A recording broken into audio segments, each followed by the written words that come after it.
Hello and welcome back to the Business Notes series by CapableCo, where we offer you ideas which might make your business fitter.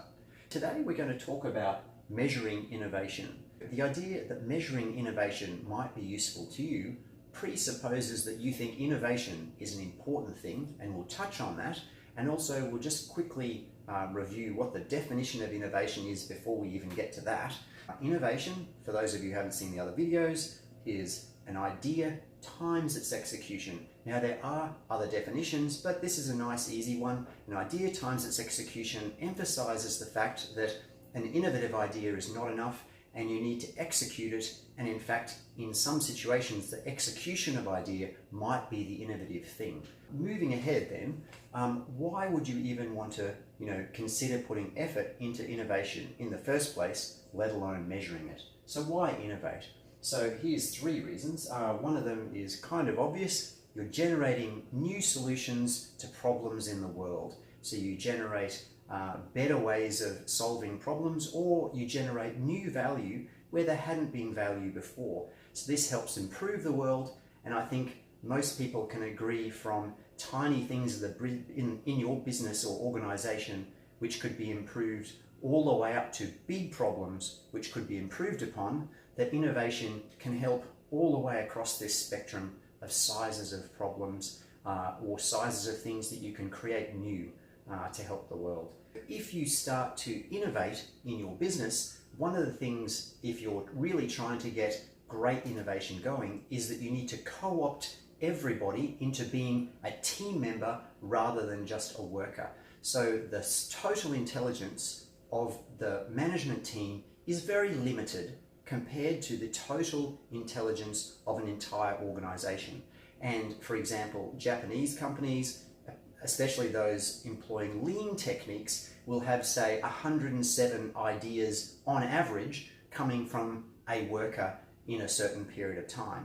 And so that sum intelligence of a company like Toyota is much greater than the sum intelligence of just Toyota's managers alone.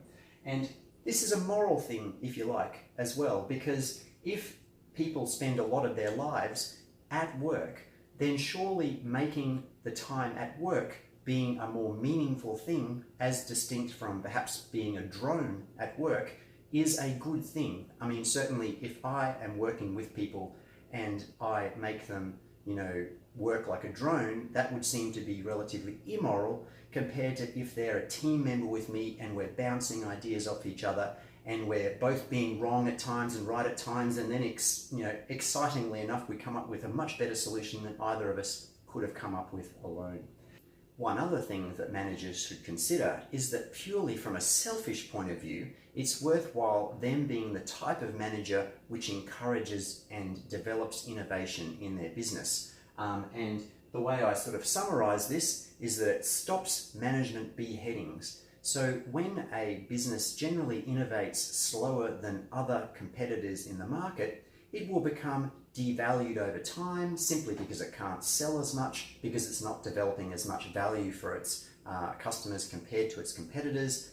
Its value goes down and it will often either go out of business or be bought out or something like that. Now, when companies are bought out, of course, what the new incoming innovative competitor who beat this company would do is it would behead the company. So it would take off all the managers who were thought to be part of the problem, where the outcome of that problem was poor innovation, because they don't want those managers that caused the poor innovation in the old business to contaminate what they're going to do going forwards. And also the other thing is that, as we know, throughout the economy now, there's much more talk about how important innovation is. And so when those managers are trying to get a job elsewhere, there's that problem where, if you come from a non-innovative company and you're part of the problem, the other companies won't want to employ you either. Assuming you think that innovation is worthwhile, then the question is, why would you want to measure it? So for those of you who aren't convinced, Peter Drucker, one of our management theorists who is heard of in most MBA classes, says if you can't measure it, you can't improve it or manage it. Various quotes of his along those lines.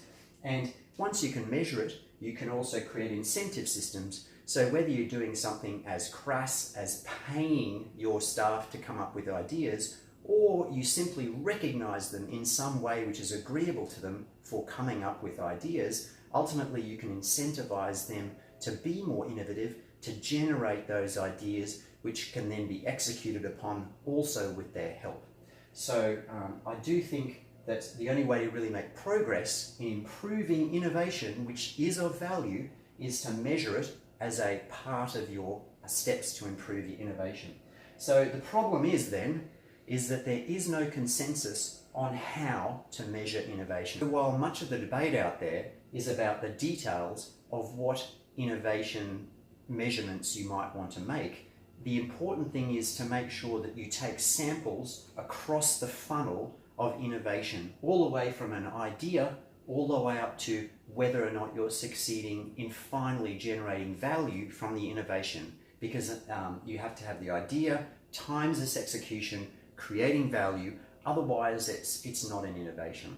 What we mean here by the funnel is that we're talking about all the sort of steps along the way between the conception of an idea all the way up to actually executing it successfully and creating value.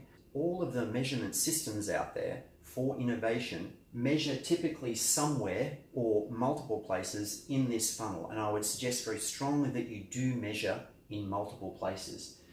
If you measure the number of ideas which each employee comes up with and have some sort of system for counting them and recording them, then of course you can measure that, and that would give you an idea of some of these early stages in the funnel.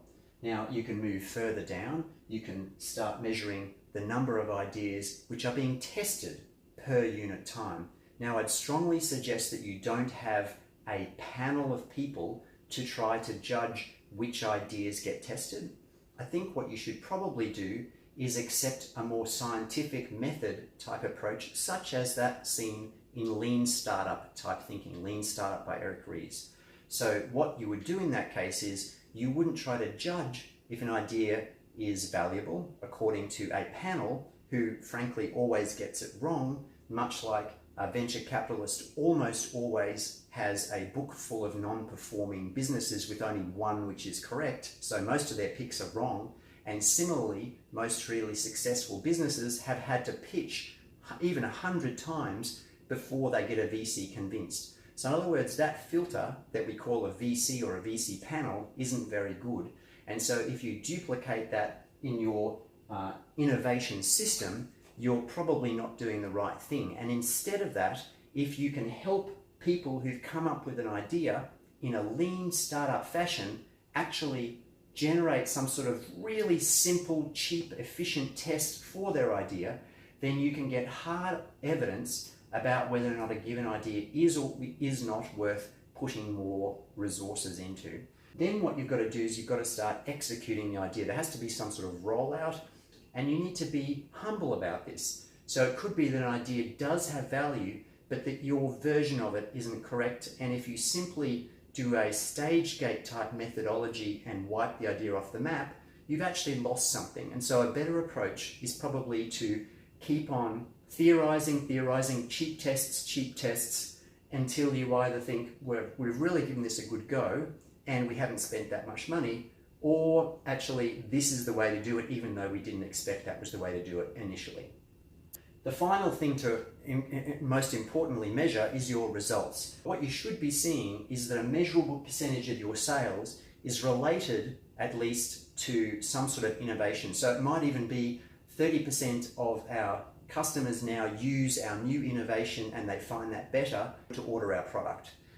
So that's the most important thing. The results end of this funnel is the most important one to measure, but these earlier ones give you sort of earlier ideas of whether or not heading in the right direction. Feel free to check out our other videos. Some of them are related to this topic. There's a video on innovation systems where we touch on lean startup design thinking and agile and so forth. We're only touching on those. There are lots of good YouTube videos on them, and we're not going to pretend to be experts at them. But what you need to do is generate an innovation system which includes methods for measuring and incentivizing innovation. Alright, so feel free to tear apart any of my arguments. I'm very happy to redo this video if there are clearly better things that I should be talking about. But yeah, please feel free to like, subscribe, comment, and have a good one. Happy innovating. Cheers.